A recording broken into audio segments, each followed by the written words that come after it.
Welcome to crime confession.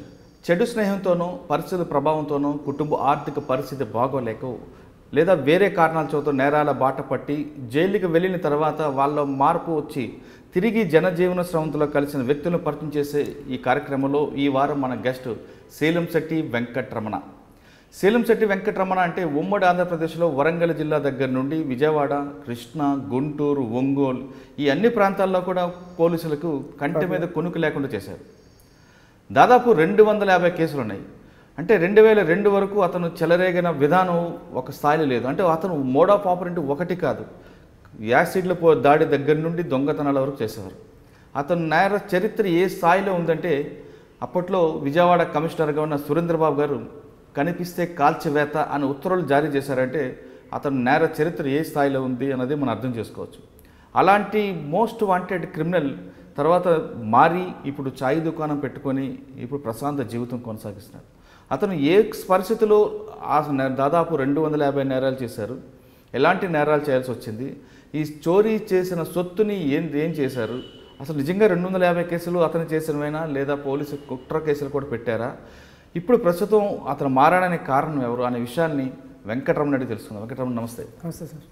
Venkataramana, నువ్వు చెప్తున్నట్లు 2002లో సురేంద్రబాబు గారు బెజవాడలో కమిషనర్గా చార్జ్ తీసుకున్న టైంలో రౌడీ షీటర్ అవ్వచ్చు, లేదా యాంటీ సోషల్ ఎలిమెంట్ అవ్వచ్చు, లేదా క్రిమినల్స్ ఎవరు కనబడినా సిటీ వదిలి పారిపోవాలని ఫస్ట్ ఒక ఆర్డర్స్ ఇచ్చారు. ఆయన చెప్పిన ఆర్డర్స్ ఇంప్లిమెంట్ చేయకుండా సిటీలో ఉంటే వాళ్ళ మీద రౌడీ షీటర్లు ఓపెన్ చేసి అరెస్ట్ చేయించారు. ఇంకా కానీ చెల్లరైపోతే వాళ్ళ మీద కనిపిస్తే కాల్చివేత అనే ఉత్తర్వులు కూడా జారీ చేసినట్లుగా అప్పుడు పేపర్లో వచ్చింది. అందులో ఆ జాబితాలో సేలంశెట్టి వెంకటరమణ కూడా ఉన్నట్లుగా తెలుస్తుంది. అలాంటి మోస్ట్ వాంటెడ్ అంత నటోరియస్ క్రిమినల్గా ఉన్న వెంకటరమణ ఇప్పుడు అంత సడన్గా మంచి మార్గంలో రావడానికి కారణం ఏంటి, అసలు మంచి మార్గం రాకుండా ముందు కృష్ణా జిల్లా చెందిన వెంకటరమణ క్రైమ్ రూట్ ఎందుకు ఎంచుకున్నారు? ఈ ప్రశ్నలకి జవాబు చెప్పే ముందు ఒకసారి మీ నాన్నగారి గురించి, మీ అమ్మగారి గురించి, నీ బాల్య గురించి. మా నాన్న పేరు సేలంశెట్టి వెంకటరమణ నాగేశ్వరరావు సార్. మా అమ్మ పేరు నాగమణి. మా మిసెస్ ఇప్పుడు పద్మ, తెలంగాణ అమ్మాయి చేసుకున్నాం, జనం అవది. ఇంకా తండ్రి అంటావా, జీవితంలో అలా తండ్రి అవసరం లేదు సార్. ఎందుకంటే నేరచిత్రంలోని అతను ఒక నాకు భాగం, నేరచిత్రంలో అతను ఒక భాగం నాకు. నా వయసు 10 సంవత్సరాలు సార్. ఆ 10 సంవత్సరాల వయసులో 100 రూపాయలు సంపాదించమని కొట్టేవాడు. ఏం పట్టుకొని 100 రూపాయలు సంపాదించుకురామని నువ్వేమని చెయ్యి కొట్టేవాడు. మా నాన్న పేరు చెబితేనే నాకు కోపం, బాధ, అంతే. ఎందుకు ఆయన ఆ పరిస్థితి ఎందుకు రావాల్సి వచ్చింది? అతను ఆస్తి మా అమ్మది మా నాన్నది లవ్ మ్యారేజ్ సార్. సరే తెలిసేలేకో చేసుకున్నాను, నాకు తెలీదు. పిల్లలకి ఇచ్చింది లేదు.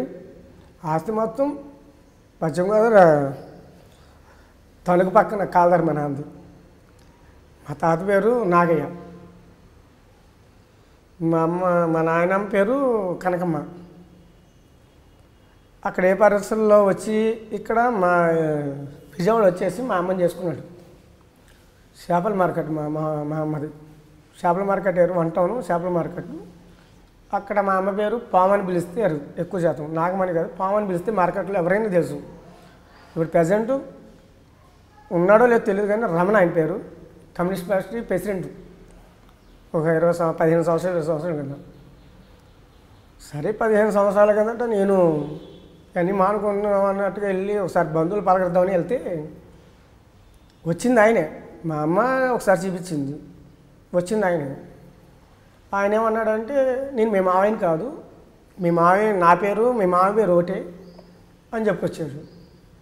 సరే ఏదో ఇక నమ్మి ఏం చేస్తాం, అక్కడ మనం ఏం చేయలేదు. నేను ఒక నేరస్తుని, నేను నేరస్తుగా ఉన్నాను కాబట్టి వాళ్ళని ఎదిరించలేదు. మీ నాన్నగారు 100 రూపాయలు తెమ్మని బాగా కొట్టడంతో సేలంశెట్టి వెంకటరమణ దొంగగా మారాయని చెప్తున్నాను. అంటే ఫస్ట్ నేరం ఎక్కడ చేసుకోవచ్చు, ఎవరితో చూస్తే నేర్చుకున్నాం? చిల్లరగా అప్పుడు ఏం చేయాలి, కాపరు కాపర్ చేసేవాడిని. చేస్తూ నాకు 4 చెల్లెలు సార్. 4 ఇద్దరు తమ్ముళ్ళు చనిపోయారు, చిన్నప్పుడే చనిపోయారు పుట్టగానే. వాళ్ళని పట్టించుకునేవాడుగా మమ్మల్ని పట్టించుకున్నాడు. ఏదో జీవితం సాగిపోయింది. ఇక ఏం చేయాలో పారిపోవాలో తెలుస్తలేదు, ఏం చేయాలో నేను పారిపోతాక కూడా నాకు అవకాశం జ్ఞానోదయం లేదు నాకు పారిపోతాక. అప్పటికి ఎప్పుడు చూడు నువ్వు 100 తీసుకొచ్చినా కొడతాడు, 200 తీసుకొచ్చినా కొడతాడు. ఆ టైంలో ఎప్పుడు సార్ అది 85లోనో 85లో తీసుకొస్తే సరే అనేసి అలాగా భరించి 90 వరకు భరించుకుంటూ వచ్చా. 83 వరకు భరించుకుంటూ వచ్చా. విజయవాడ పారిపోయి వచ్చా. అక్కడ మా నాన్న వాళ్ళ అక్క విజయవాడ, అదే పుట్టి పెరిగింది నేను విజయవాడే, కానీ తీసుకెళ్ళిపోయాడు మళ్ళీ అక్కడి నుండి.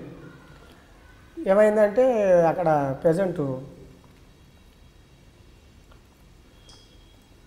తీసుకెళ్ళిన తర్వాత పారిపోయి వచ్చాను. అక్కడ మా అక్క వాళ్ళ మా నాన్న వాళ్ళ అమ్మ, అదే అక్కలు వీళ్ళంతా అక్కడ ఉన్నారన్నమాట, బంధువులు మొత్తం తోటలు. అక్కడ ఉండడం వాళ్ళు వెళ్తే వాళ్ళు కూడా షెల్టర్ ఇచ్చారు.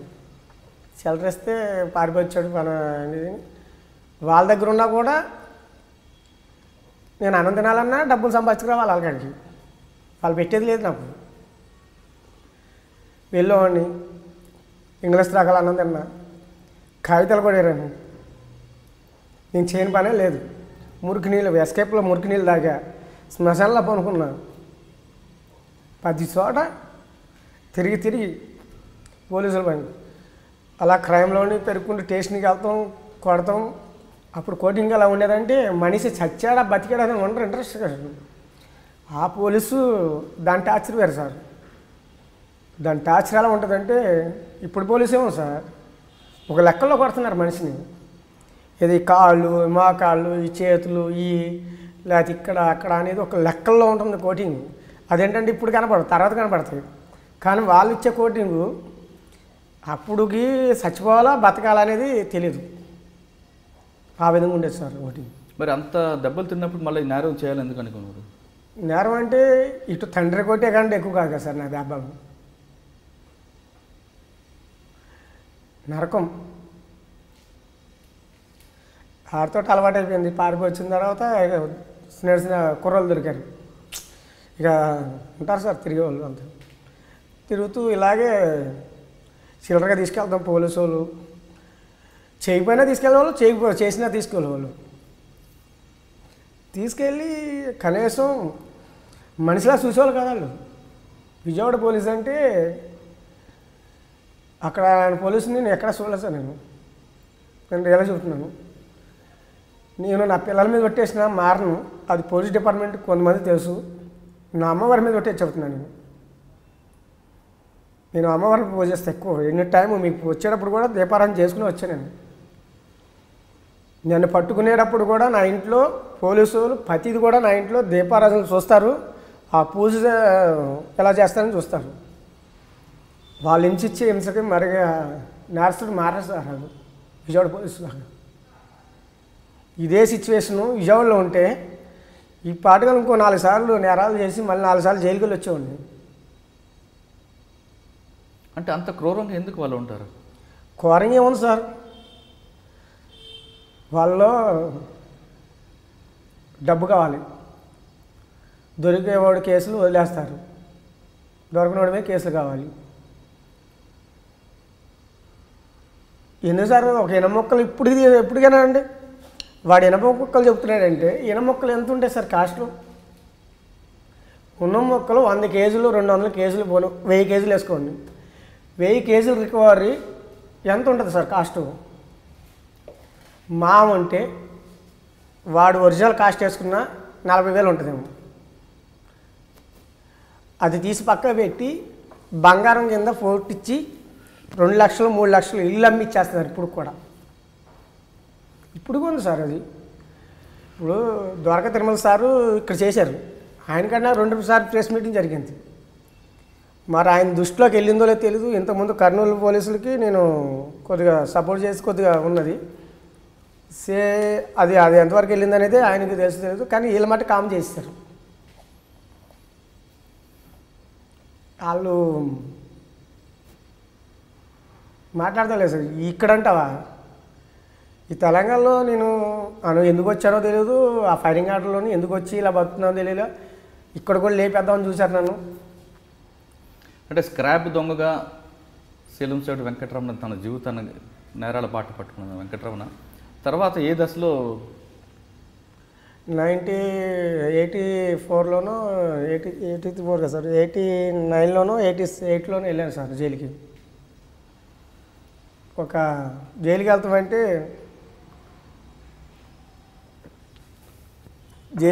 మామూలు విషయం కాదు సార్ అప్పుడులోని. ఆ జైలు ఎలా ఉంటుందంటే రాజమండ్రి సెంట్రల్ జైలు.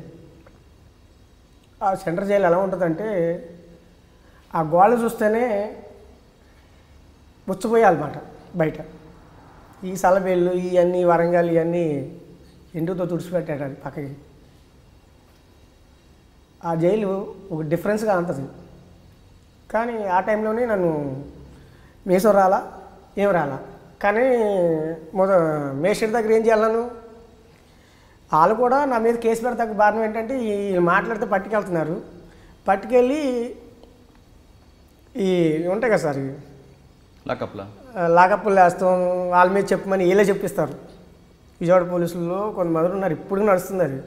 ఈనప కుట్ల మీద చెప్తాం వాళ్ళు వీళ్ళు పగబట్టేసి నన్ను చంపేయమన్నారు కూడా. అప్పటికి సిఏకి ఎస్సీ గారికి ఎంతో 10,000 అంతా ఇచ్చారు, లేపేసేయండి ఆయన్ని చంపేయండి అనేసి. తీసుకెళ్ళి రైలు పట్టాల మీద పనుకోబెట్టారు. నేను ఎంత సరే నాది అదొక కేసా? ఆ టైంలో ఆలోచించాను అన్నమాట మైండ్లో, ఇంత దానికి కూడా నన్ను ఇలా చేస్తారా అని మైండ్లో పెరిగింది నాకు. సరే ఆయన పట్టిమంటారు, ఏం పట్టిమంటారు, ఏదో దోస్తులను పట్టించేసాను. అందులో ఒక దోస్తు నన్ను అరెస్ట్ చేసి రాజమండ్రి సెన్సిల్ పంపించారు. పంపించిన తర్వాత ఏమైందంటే జైలుకి వెళ్ళకూడదు సామాన్యంగా. జైలుకి వెళ్ళిన రోడ్డు బయటకు వచ్చాడంటే ఎవ్వడం మాట్లాడు. అది మెయిన్ తెలుసుకోవాల్సిన డిపార్ట్మెంట్కి అది. ఏదో చిన్న కేసు కదా వీడిని బొక్కలో దోచేద్దాం అనుకుంటాడు. ఈ ఫ్యామిలీ కేసు రావనేయండి, ఉద్యమంకి ఏ ఒక్క చిన్న కేసులో వెళ్ళినా సరే వాడు వచ్చేటప్పుడు ఒక క్రిమినల్గా తయారవుతాడు, కానీ వాళ్ళ మార్పు అనేది రాదు.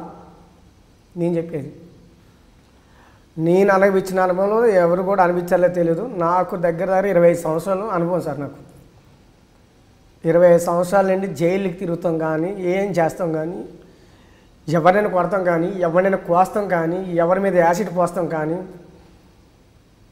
ఏమనుకుంటే అది నా మైండ్లో. నన్ను మెంటల్ రావణ అని పిలిచేవాళ్ళు, మా నాన్న మెంటల్ నాయకుగాడు అని పిలిచేవాళ్ళు, నన్ను మెంటల్ రావణ అని పిలిచారు విజయవాడలో.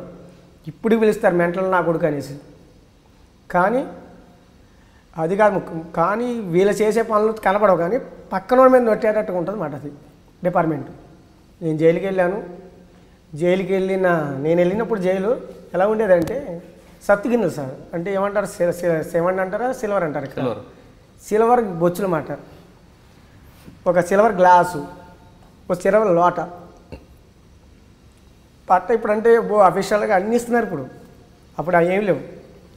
పట్ట గోని పట్ట ఉంటుంది, పట్టలాగా ఇప్పుడున్న పట్టలాగే ఉంటుంది. దాంట్లో నల్లులు ఉంటాయో ఏముంటాయో తెలియదు. వేసుకున్న తర్వాత అన్ని దద్దులు వచ్చేసేది.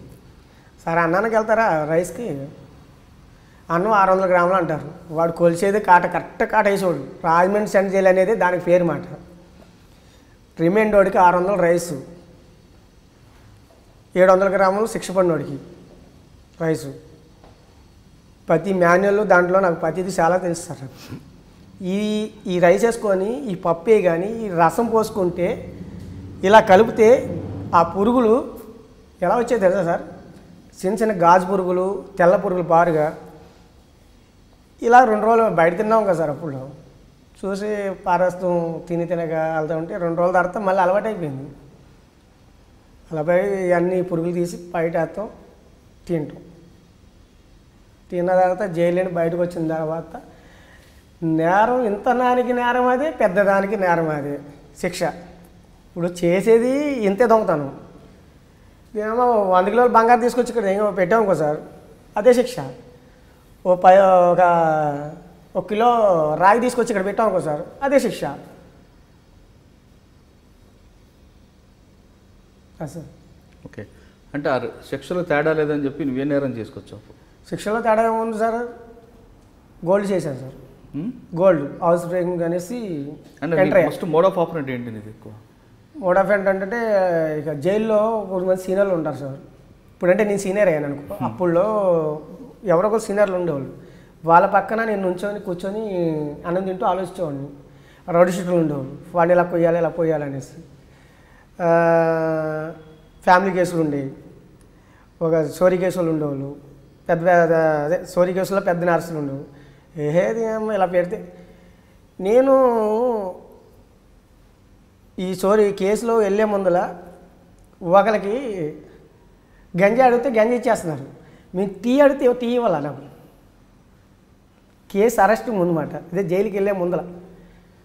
ఒక చోరీకి ఆడు చేసింది ఏదో నేరం చేశాడు, వాడు దొంగే నేను దొంగే. వాడు నేను సార్ ఇలా ఇంజోడు నీ అమ్మందంగా నా కూడా అని నోటుకు వచ్చినట్టుగా వాళ్ళ ఇష్టం. వీళ్ళు సార్ అంటే చాలు గంజా పొట్టలు వచ్చేది, సాయంత్రం క్వార్టర్ వచ్చేది. దీనికి డిఫరెన్స్ ఏంటనో ఆలోచించాను. తర్వాత జైలుకి వెళ్తే జైల్లో కూడా మారిపోతుంది అనుకుంటే జైల్లో కూడా డామినేషను, దాంట్లో కూడా ఎన్నో రకాలు దాని తెలియని క్రైమ్ అనేది మొత్తం నేర్చుకున్నాను. దాంట్లో జైల్లో కూడా ఎలా ఉండాలనేది కూడా నేర్చుకుని దాని తర్వాత బయటకు వచ్చి నేరాలు స్టార్ట్ చేశాను. చేసిన తర్వాత ఫస్ట్ నేరం ఏం చేసుకోవచ్చు జైలుకి వెళ్ళొచ్చా? పోలీసు వాళ్ళ పక్కనే ఉండేవాడు సార్. నేను ఇనపగుట్లో పనిచేసేవాడిని. హాఫ్ కేజీ అర కేజీ పావు కేజీ అదే అప్పుడు కేజీలు గ్రాములు అయితే నాకు తెలియదు, ఏం తెలియదు. వాడికి ఇచ్చేవాడిని, ఎంత గొప్ప తీసుకెళ్ళి ఇచ్చేవాడిని. ఏంటిది? బంగారం. అంటే నేరం చేసేవాడిని సార్. ఏంటి? హెచ్పియా సార్. ఎక్కువ మాసార్ డౌన్ సార్. మాసారం, విజయవాడ మాసార్ డౌన్ అంటే అక్కడ ఉన్న డే హెచ్పి సార్. అంటే డే హెచ్పి ఏ విధంగా చేస్తుంటావు? 9 నుండి 12 లోపే నాది. 12 దాటితే అది ముట్టుకోను మళ్ళీ. ఎందుకు? నాకు అలవాట్లేదు. 9 నుంచి 12కి తాళాలు ఎందుకు వేస్తారు? ఎందుకు వేస్తారంటే మీరంతా జాబ్ వాళ్ళకి వెళ్తారా, వేసుకుని వెళ్తారు. ఆ టైమే సెట్. మీరు వేసుకునేది ఎన్నింటికి వెళ్తారు సార్? ఇప్పుడు మీరు జాబ్ ఇప్పుడు ఎగ్జాంపుల్గా మీరు తాళం ఎన్నింటికి వేసి వచ్చి ఉంటారు? ఇంటికి 9 గంటలకి. మీరు బయటకు వచ్చారు, మీరు వెళ్ళి ఇంకా ఎన్నింటికి వెళ్తారు? సాయంత్రం వెళ్తా. ఈ మధ్యలో మళ్ళీ ఫ్యామిలీ వెళ్తుంది కదా, స్కూల్ నుండి వెళ్తారు కదా, అందుకు 12 లోపే చేస్తారా? కొంతమంది పడుకున్న తర్వాత కూడా చేస్తారు కదా. పడుకున్న తర్వాత ఉంటాయి. ఇప్పుడు అంటే మారిపోయింది. అప్పుడు క్రైమ్ అనేది ఏంటంటే నేను చేసినప్పుడు కొత్తలో క్రైము ఒక విజయవాడ సిటీలో రమణాగాడు తప్ప ఎవడు చేయడు, అలాగే రాజమండ్రిలో ఇంకొకటి తప్ప ఎవడు చేయడు. పట్టపగలు డే ఆఫ్ నైట్ ఆఫ్ లాగా, రేసు ఒక్క పగల సుక్కలాగా ఇలా పేర్లు పెట్టేశారు. వెంకటరమణ అనే వ్యక్తి పట్టపగలు క్రైమ్ చేస్తాను 9 నుంచి 12 గంటల వరకు చెప్తున్నావు. డే హెచ్పి చేస్తున్నప్పుడు తాళాలు ఏ విధంగా బ్రేక్ చేస్తావు? అంటే తాళం వేసిన ఇంటనే ఎంచుకుంటావు, అంటే ముందు రెక్కీ చేస్తావు లేదా ఆటోమేటిక్గా కొట్టుకుంటూ వెళ్ళిపోతుంటావు? ఏమో సార్, ఒక క్వార్టర్ తాగుతాను, ఇది ఒక రౌండ్ వేస్తానంటే రెండో రౌండ్లో కొట్టేస్తాను అంతే. ఎలాంటి బ్రేక్ అయినా కూడా అంటే సెంటర్ లాక్ ఎలాంటి బ్రేక్ అయినా కొట్టేసేవాడిని. ఆ ఇంట్లో ఇప్పుడు తాళం వేసి ఇల్లు ఇంట్లో వెళ్ళనుకో, ఆ చుట్టుపక్కల అబ్జర్వ్ చేయవా? మరి పక్కన ఉంటారు, యువతల పక్కన ఉంటారు. ఇంటి వాండర్కి దోస్తాలాగా సార్ చూసారనుకో, సార్ ఎవరు లేరా సార్, మన వాళ్ళు సార్ రమ్మన్నాడు ఇది అని చెప్తారు. వాళ్ళు ఏం చేస్తారు సార్? అప్పుడు లాక్ బ్రేక్ చేసి లోపలికి వెళ్ళిన తర్వాత వెంకటరమణ ఏ విధంగా చోరీ చేస్తుంటాడు? ఏం సార్, నేను బీరో ఎక్కువ ఓపెన్ చేసేవాడిని కదా సార్, తాళాలు వాళ్ళే పెడతారు అక్కడ. ఎక్కడ పెడతారు సార్? సలమర్లో గిరమర్లో మొత్తం తోటలో బెడ్రూమ్లో ఎక్కడైనా ఉంటాయి, వాళ్ళే పెడతారు. ఇంకా కష్టపడాల్సిన అవసరం లేదు. పప్పు ఉప్పు డబ్బాల్లో కూడా పెడతారంటారు, కానీ నా పప్పు ఉప్పు డబ్బాల్లో పెట్టరాళ్ళు. ఏదైనా పూర్వకాలం నాకంటే చిన్నప్పుడు స్టోరీజ్ అది. అంటే లోపలికి వెళ్ళగానే తాళం ఈజీగా దొరుకుతుంది సార్. తాళం తీసిన తర్వాత క్యాష్ అయినా గోల్డ్ కూడా మొత్తం తీసుకుంటారు సార్, క్యాష్ గోల్డ్. అంటే దొంగతనం చేస్తున్నప్పుడు ఒక్కసారి మనసు బాధ అనిపించదు, వీళ్ళు ఎంతో కష్టపడి కొనుక్కున్నారు కదా సార్. నా తండ్రి నన్ను కొట్టేటప్పుడు, పోలీసు వాళ్ళు నన్ను కొట్టేటప్పుడు నాకు బాధ అనిపించదా సార్? నువ్వు కష్టపడింది కాదు కదా, దొంగతనం చేసుకొచ్చిందే కదా. దొంగతనం అంటే అంత ఈజీ కాదు సార్. ఎవరైనా వచ్చి చేయమనండి, నా తోటి నేరస్తులు ఉన్నారు, నాలాగా ఒక్కసారి చర్చిపోయమనండి. అందుకే వాళ్ళకి నాకు డిఫరెన్స్. ఎక్కువ మాచవరం పోలీస్ స్టేషన్లో ఎక్కువ సొత్తు ఎక్కడ దొరికింది? మాచవరే సార్. అంతా సౌండ్ పార్టీస్, అంతా కమ్మస్, రెడ్డిస్. అందుకే ఆ ప్రాంతం ఎంచుకున్నావా? అంటే ఆ ప్రాంతమే కాదు సార్, చాలా చోట్ల ఉన్నాయి, కానీ కేజీలు దొరకాలంటే ఆ ఏరియా దొరికేది నాకు. ఆ బంగారం రికవరీ ఎవరికి ఇచ్చేవాడు? ఏమో సార్, ఆ బంగారం అమ్మక ముందే పట్టేసుకునేవాళ్ళు. కాకపోతే ఏంటంటే క్యాష్ ఉండేది కదా, క్యాష్ ఖర్చు అయిపోయినా పట్టుకునేవాళ్ళు మా ఆయన. అది కూడా నేను నా సొంతం ఖర్చు పెట్టేవాళ్ళు కాదు.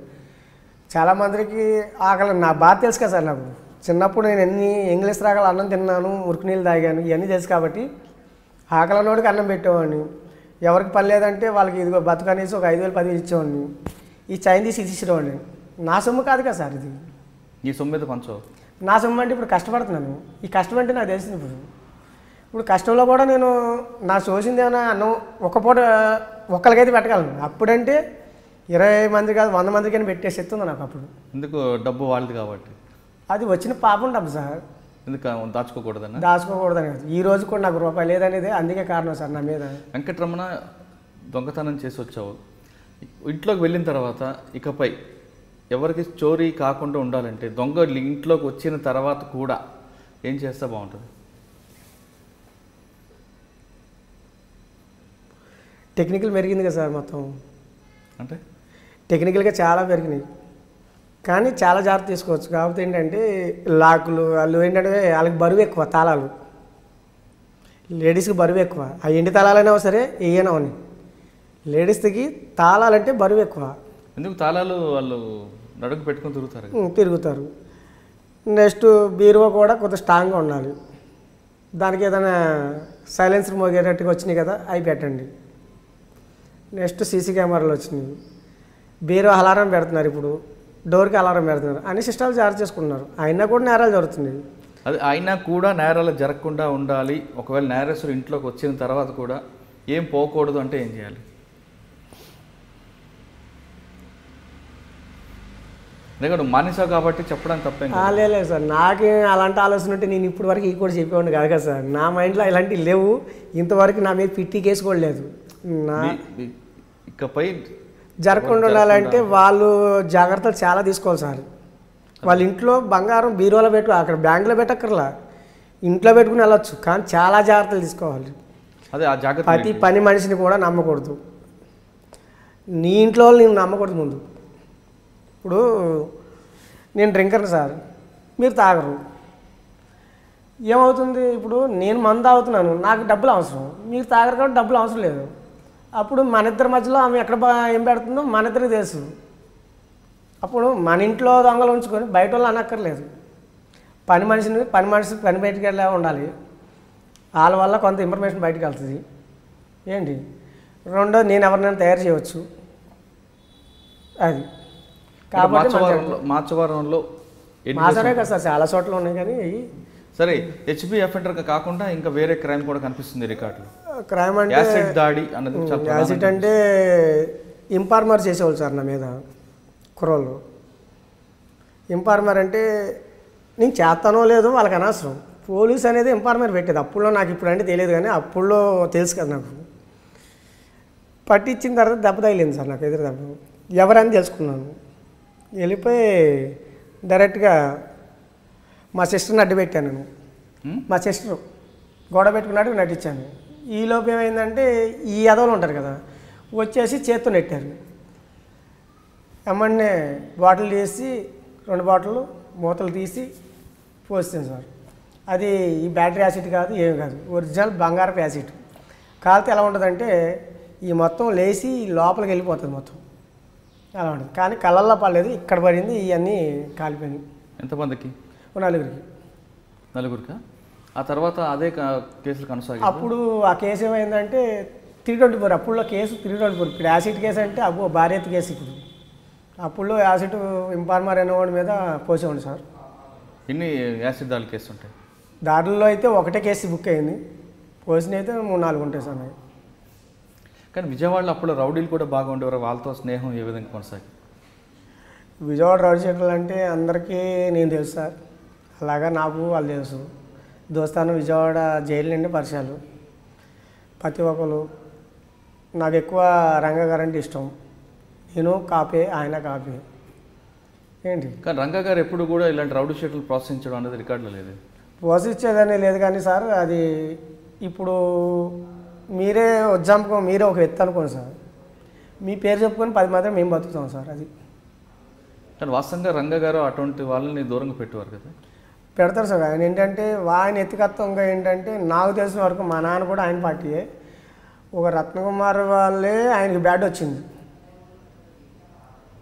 ఏంటి. రంగా గారు అనేది ఒక ఆయన ఈరోజు ఉంటే సీఎం ఎప్పుడు అయిపోయాడు, నెక్స్ట్ అక్కడ నుంచున్నాడు. అది కాకపోతే ఏంటంటే అప్పుడులోనే ఇక కొన్ని మంది నెహ్రూ గారు ఇలాగ ఉన్నారు కదా, వాళ్ళ పెద్దవాళ్ళు మొత్తం అంతా కుమ్మక్కయ్యి కొద్దిగా చేసుకున్నారు అంతా. అదొక ఇది సార్. రౌడీ షీటర్లు అంటారా, నాకు చాలామంది తెలుసు సార్. కొద్దిగా వాళ్ళకు కూడా నా పేరు తెలుసు. ఎంతమంది రమ్మంటారు, నాయకులు కూడా అప్పుల్లో రమ్మన్నారు. నేరం చేసి రంగా గారి దగ్గరికి ఎప్పుడైనా వెళ్ళావా? రంగా గారు అప్పుడు చనిపోయారు సార్. ఆ చనిపోయినప్పుడు ఎక్కడున్నాను? అప్పుడు బీమార్లో ఉన్నాను సార్. అప్పుడు నేను కూడా తెలియగానే అనిపించింది అంటే ఒంట్లో బ్లడ్ చచ్చిపోవాలింది. నేను కూడా వెళ్ళి అక్కడ గొడవలు వేసాను సార్. బీమార్లో కొద్దిగా అవి తాళి పెడతాం అవి చేశాను. అంటే ఆవేశం ఏంటంటే ఒక లేబర్కి మంచిగా ఇస్తారు సార్ ఆయన. అంటే ఆ ఆవేశం ఆనందం ఆ బాధతో చేసింది తప్ప వేరే ఉద్దేశం ఏదో ఉద్దేశంతో చేయలేదు. అది అప్పుడు చిల్లర నేరస్తుంది చిన్నగా. రంగా గారు చనిపోయిన తర్వాత వరుసగా క్రైమ్లు చేసుకుంటూ వస్తున్న శేలంశెట్టి వెంకటరమణపై విజయవాడ కమిషనర్ గారు సురేంద్రబాబు గారు ఎందుకు అంత కఠిన నిర్ణయం తీసుకోవాల్సి వచ్చింది? మీతో పాటు నేను ఒక్కరినైనా లేదా మీతో పాటు ఇంకెవరినైనా తీసుకున్నారు? ఉన్నారు సార్. దానికి ఏంటంటే దానికి ముందు ఏమైనా జరిగిందంటే నాకు పశ్చిమ గోదావరిలో నేను ఈ నేరాలు చేస్తూ పశ్చిమ గోదావరి వెళ్ళిపోతుండేవాడిని సార్. సరే వచ్చినప్పుడల్లా వాళ్ళకి అనుకూలంగానే రికవరీ ఇస్తుండేవాడిని. ఇంత పీసు బిరుకు కూడా నిలబెట్టుకునేవాడిని కాదు. కానీ డిపార్ట్మెంటు నేనేమైందంటే ఇవన్నీ మానేశాను సార్. ఎప్పుడు 2006లో 2007లో అనుకోండి సార్. ఆల్రెడీ నేను ఒకరికి సైకిల్ షాప్ పెట్టించా, కూరగాయల వ్యాపారం పెట్టించా, ఇవన్నీ పెట్టించాను. అన్నీ అయిపోయినాయి. వాళ్ళ దగ్గర కూడా వెళ్ళి వసూలు చేసుకున్నారు. నేనైతే చెప్పలా. వాడు సైకిల్ షాప్ అమ్మి ఇచ్చారు. వాడు మళ్ళీ నేరస్తుగా తయారవుతాడు కదా సార్. మళ్ళీ అప్పుడులో నేను ఆర్డర్ ఇచ్చింది నాలాగా నేనైతే తయారైపోయాను అనేసి. అప్పుడు అడుగుతున్న ప్రశ్న సమాధానం అది కాదు. విజయవాడ కమిషనర్ గారు సురేంద్రబాబు గారు నేను అక్కడికే వస్తున్నాను సార్. వెంకటరమణ గారి మీద ఎందుకు అక్కడికే వస్తున్నాను సార్. ఇది ఏంటంటే అక్కడ వెళ్ళిన తర్వాత నేను మారాను. మారిపోయిన తర్వాత ఈ కేసులు మానేశాను. మానేసి అక్కడ నేను సైకిల్ షాప్ పెట్టించాను చూడండి. వాళ్ళ అక్క వాళ్ళ నాన్న తల్లిదండ్రులు నన్ను అక్కడ జాయిన్ చేశారు. మా నాన్న అన్నాను కదా సార్, నేను అప్పుడు బతికే ఉన్నాను. వాళ్ళు ఏంటంటే డబ్బులు అప్పటికి డబ్బులు కావాలి. నేను నేరస్తులైనా కూడా ఎంత ఇచ్చినా కొన్ని నిలబెట్టుకోవాలి వాళ్ళు. ఇప్పుడు 1,00,000 రూపాయలు ఇచ్చాను సార్. అప్పులో 50,000 అంటే ఎంత ఉంటుంది సార్? అప్పులో మంచి అంగం ఉంటుంది. 50,000 ఇస్తే 50,000 నిలబెట్టుకోవాలి. అవన్నీ తాగేసి తిరిగేసి ఎక్కడెక్కడ పోగొట్టుకుని వచ్చి మళ్ళీ నా జీవితం ఖరాబ్ చేద్దామని వచ్చాడు. అక్కడ ఏమైందంటే ఈ సర్కిల్లో నేను నేరం చేయకుండా ఫ్రూట్స్ మార్కెట్ పెట్టుకున్నా. ఉల్లిపాయలు అమ్ముకుంటున్నా. మా నాన్న తీసుకొచ్చి మా కొడుకు నేరాలు చేసి అక్కడ ఖర్చు పెడుతున్నాడు, అందరికి పెడుతున్నాడని తీసుకొచ్చి పట్టించాడు. పట్టించిన తర్వాత వచ్చా. వాళ్ళు ఎంక్వైరీ చేశారు. ఎంక్వైరీ చేసిన తర్వాత ఎటువంటి నేరం చేయలేదు సార్. నేను తెలిసింది. మరి ఏం చేయాలి సార్? పోలీసు ఏం చేయాలి సార్? పంపించాలి, బయట పంపించాలా? నా మీద అప్పటికి బంగారపు గోల్డ్ ఆన్లైన్లకు వస్తువు ఇలాంటివి జరిగినాయి. కానీ అవన్నీ వదిలేసి మళ్ళీ ఏదో గన్ అంట, ఏదో బొక్కలు పెట్టే గన్ దింగానంట. అవన్నీ వదిలేశాను. ఎప్పుడో చిన్నప్పుడే వదిలేశాను. బొక్కలు పెట్టే గన్ దింగానని కేసు పెట్టాడు పనవట్లో. నేను అప్పటికన్నా, సార్ నా జీవితం ఖరాబ్ చేస్తున్నారు మీరు, నేను పెళ్లి చేసుకుందాం అనుకుంటున్నా, నన్ను మీరు వదిలితే నేను మంచిగా బతుకుతాను, వదిలేను సార్ అన్న. ఓరా నీ వల్ల ఏమవుతుంది అన్నాడు. సవాల్ చేసి కొట్టేవాడిని సార్ అప్పుడు ఏరియా. అది అప్పుడు అంతా దృష్టిలో పెట్టుకొని దొరికిన వాళ్ళని దొరికినట్టుగా అన్నట్టుగా వదిలిపెట్టేవాడిని కాదు. అన్నీ కొట్టుకుంటూ వస్తే స్నాచింగ్లేమో పాలకోళ్ళు అటు చేసేవాడిని సార్. లాబరీ కూడా అట్టే చేశాను. ఏంటి ఇక్కడ అన్నీ ఏదైతే పెద్ద ఇల్లు ఉంటే ఆ పెద్ద ఇల్లు కొట్టుకుంటే ఇలా చెప్తూ మళ్ళీ కొట్టేవాడిని నేను. కొడితే కేజీల బంగారం. అప్పుడు కమిషనర్ ఏం చేసేవాడు, వీళ్ళని ఈయన తర్వాత ఆయన ఎక్కేవాడు, ఆయన తర్వాత ఆయన ఎక్కేవాడు, ఆయన తర్వాత ఈయన ఎక్కేవాడు. ఎవరంటే శీలం చెట్టేవాడు. దీన్ని బట్టి ఇలా అయిన తర్వాత తీసుకొచ్చి అయిపోయింది. తర్వాత మళ్ళీ మళ్ళీ ఇలా కొట్టుకుంటూ ఒక కొన్ని కేసులు అయిపోయినాయి. జైలు నుండి బెయిల్కి వెళ్తున్నా. ఈ మధ్యలోని సురేంద్ర బాబు సార్ వచ్చారు. సురేంద్ర బాబు ముందు మన సీతారామ ఆంజనేయులు ఆయన లేరు, దానికి ముందు సురేంద్ర బాబు ఇక్కడ, సీతారామ ఆంజనేయులు గుంటూరు సార్, మర్చిపోయాను, గుంటూరు. సీతారామజనేయుల ఈ సురేంద్ర బాబు అంటే అక్కడ గుంటూరులో అయినా అక్కడ ఎన్కౌంటర్ చేయగానే మమ్మల్ని ఏం చేశారంటే ఇక్కడ నన్ను సూసైడ్ చేసుకోపోయాను సార్. నేను ఇక్కడ స్టేషన్లో కొద్దిగా టార్చర్ ఎక్కువైంది. మా అమ్మాయి మీదకే సవాల్ చేస్తావరా అది ఇది అనేసి టార్చర్ చేసేవాడు సూసైడ్ చేసుకోపోయేవాడికి సవాల్ చేసి కొంతమంది దొరికిన వాళ్ళు కొట్టేవాడిని. యాసిడ్ ఉండేది కదా, పరిగెట్టేవాళ్ళు. ఎప్పుడు యాసిడ్ ఎనీ టైం కత్తి అది పెట్టుకున్నాను కదా సార్, తక్కువ కత్తి, బ్లేడ్ చాలు నాకు మనిషికి వస్తుంది. ఏంటి ఏమైందంటే ఈ సిచ్యువేషన్ నేను జరుగుతుంది. ఇక్కడ జరుగుతుంటే ఈ దృష్టిలో పెట్టుకుని ఆయన టైంలో దొరికేసాను నేను. దొరికిన తర్వాత భోపా సింగ్ ఏసీబీ టర్నింగ్ మెంటాలిటీ. ఇప్పుడు చెప్పిన మాటలు వినడం కాదు కదా, మనం ఇప్పుడు కమిషనర్ అయినా సరే ఇప్పుడున్న సార్లు చెప్పిన మాటలు వినరు.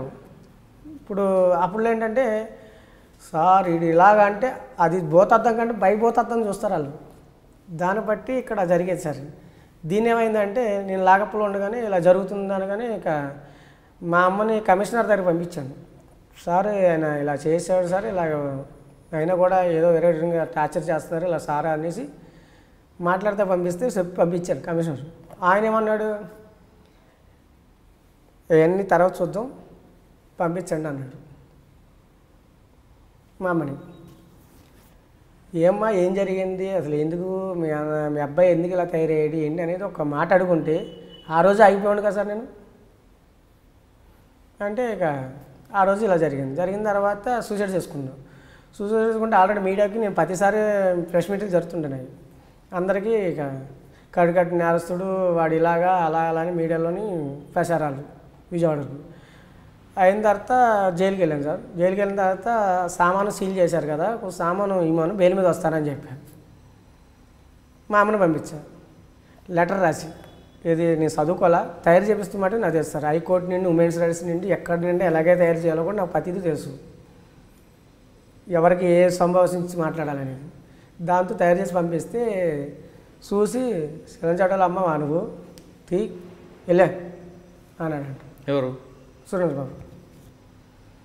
ఒక ఐపీ ఆఫీసరు ఇప్పుడులో అయితే అసలు యాక్చువల్గా ఐపీ ఆఫీసర్ అనే వాళ్ళు కూడా ఎవ్వరు కూడా తప్పుగా ప్రవర్తిస్తారు సార్. వాడు ఎంత కరుడు కట్టి నేరసింది ఏంటి, ఎంతవరకు వాడిని చూస్తారో అంతవరకు చూసి తర్వాత ప్రవర్తిస్తారు వాళ్ళు. కానీ ఆయన ఒక చిన్న నేరస్తుడికే అంత ఓపిక లేకపోతే ఇంకేం చేస్తాం సార్. ఆ టైంలో జైలుకి వెళ్తే జైల్లో పిల్లి ప్రసాద్ అని ఒక అతను ఉన్నాడు రౌడీ షెటరు, వాడు మా ఎదురుగా ఎదిగాడు. తర్వాత రమేష్, తర్వాత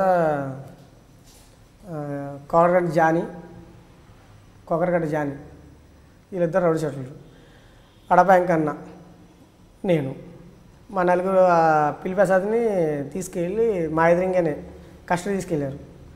కస్టడీ నుండి జంప్ అయిపోయారని టీవీలో రోలింగ్ చూపిస్తున్నారు. అప్పుడు సిటీ కేబుల్ సార్ రోలింగ్ చూపిస్తుంటే సర్లే అనుకున్నాం, మాకెందుకులా అనుకున్నాం. ఆల్రెడీ దానికి ముందు వచ్చి అందరికి వార్నింగ్ ఇచ్చేలేడు. ఒక జైల్లోకి ఆయన వచ్చి వార్నింగ్ ఇచ్చాడంటే జైలు డిపార్ట్మెంట్ ఏంటి అనుకోవాలి, వీళ్ళేమనుకోవాలి. ఇప్పుడు రావచ్చు పలకరించి వెళ్ళిపోవాలి. ఆయన జైల్లోకి వచ్చి నువ్వు బెయిల్ మీద బయటకు వస్తే సావు దింగుతా గేట్ బయటే. ఎవరున్నారు? సురేంద్ర బాబు. నాకు ఇంకొక 7-8 మందికి అన్నాడు సార్, 10 మందికి అన్నప్పుడు ఒక ఈ డైలాగులు అవి చెప్పకూడదు. అక్కడికి వచ్చాయన ఏమనాలి, నువ్వు మారి చూపించు. ఇప్పుడు సివి ఆనంద్ సార్ ఉన్నాడు, ఆయన వేసేయాలంటే వేయలేడు సార్, అందరినీ అవకాశం బట్టి ఇస్తున్నాడు ఆయన అంతే. సారు ఆ రోజు జైలు తర్వాత ఏం జరిగింది? అది జరిగిన తర్వాత ఫైరింగ్ ఆర్డర్ ఇష్యూ అయింది సార్. అయిన తర్వాత బెయిల్ మీద అనుకోకుండా నా దోస్తే పెట్టాడు బెయిల్. నేను అసలు బెయిల్ ఎవరికి ఆర్డర్ ఇవ్వాల, అనుకోకుండా దోస్తు పెట్టాడు. పెడితే నాకు అప్పుడు జైల్లో అడిగాను నేను, సార్ ఇది నేనైతే పెట్టలేదు సార్, మరి పరిస్థితి ఏంటి, మాకు మరి లోపల ఉంది అంటే జైలు కొద్దిగా వాళ్ళ దగ్గర పని చేశాను కాబట్టి వాళ్ళు సరే రమణ మేమైతే ఆపేది లేదు. బెయిల్ వచ్చిన తర్వాత ఎట్టి పరిస్థితిలో ఎవరు వచ్చినా ఆపేది లేదు.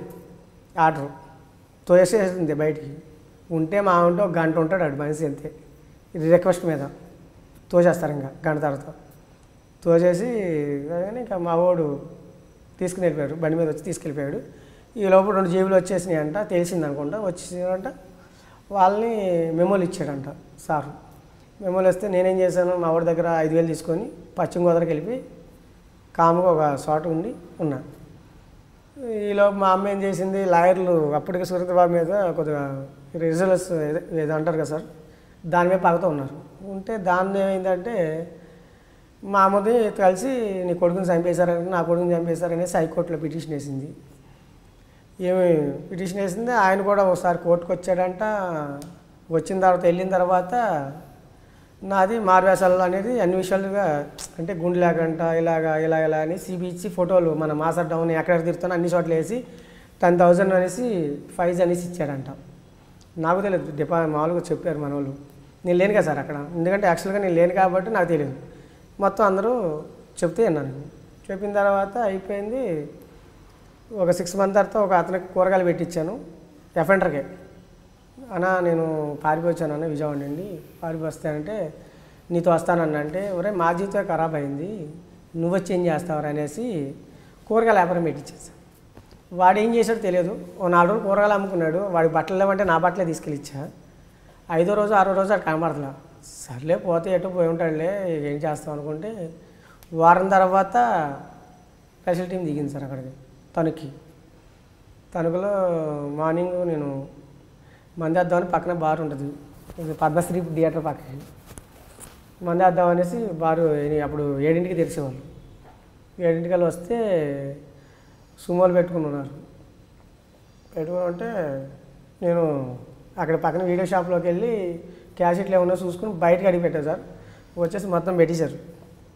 పెట్టేసి చేతులు కట్ట అన్నీ లాగేసి ఎక్కిస్తారు. ఎక్కిచ్చేసిన తర్వాత ఇక లేపేస్తారనుకున్నా. అప్పుడు ఆర్డర్ అయిపోయింది కదా సార్, లేపేస్తారని నిర్ణయించుకున్నా. అవి నిర్ణయించుకున్న తర్వాత అంతేలా నా జీవితం అనుకున్నా. నేను ఒకటి అడిగాను, ఇక నాకు అప్పటికి చచ్చిపోదాం కానీ అయిపోయింది, డిసైడ్ అయిపోయింది. ఎలాగో చెప్పినా ఒకటే చెప్పపోయినా ఒకటే. కాకపోతే ఏంటంటే నా లక్కీ అక్కడ మొత్తం పబ్లిక్లో తీసుకొచ్చారు నన్ను. పబ్లిక్ ఉంటుంది కదా సార్, పబ్లిక్లో తీసుకొచ్చారు సార్ నన్ను. తీసుకొస్తే అది ప్రెస్ పాయింట్ అయింది. రెండోది నేనేం అడుగుతున్నానంటే ఆల్రెడీ ఫోన్ వచ్చింది వర్మ, ఇప్పుడేమో ఏసీబీ సార్, అప్పుడు ఎస్సీ అయినా. వర్మ గారికి ఫోన్ వచ్చింది. వస్తే సార్ లేపేమన్నాడు ఆయన. సార్ ఆల్రెడీ పబ్లిక్తో తీసుకొచ్చాను, ఏదో ఇంగ్లీష్లో కొన్ని ట్యాగ్తో మాట్లాడాడు. వచ్చిన తర్వాత నేను ఒకటే అన్నా, సార్ నాకు మందు ఆపించాను సార్, ముందు నాకు అవసరం అన్నా. తణుకు నుండి దాటిన తర్వాత 7 కిలోమీటర్లో ఒక ఊరు ఉంది సార్, సినిమా థియేటర్ ఉంటుంది, దాని పక్కనే మందు అమ్ముతారు. అక్కడ తీసుకొచ్చి కూర్చోబెట్టి మందు ఆలే పోసి తాగిపిచ్చి అప్పుడు రియల్స్గా అడిగాను అనమాట, సార్ మీరు లేపాలనుకుంటే నాకు ఒక ఫుల్ బాటిల్ ఇచ్చి లేపేయండి సార్ అని. ఎందుకంటే ఆ టెన్షన్ ఉంటుంది ఇక, మందులో ఉంటాం, వాళ్ళు ఏది వేసినా కూడా మనకేం టెన్షన్ ఉంటుంది సార్. అదే అడిగా, కావాలంటే అదే మాట అడగండి అది సార్. అక్కడి నుండి తీసుకొచ్చి అండర్గ్రౌండ్ చేస్తారు.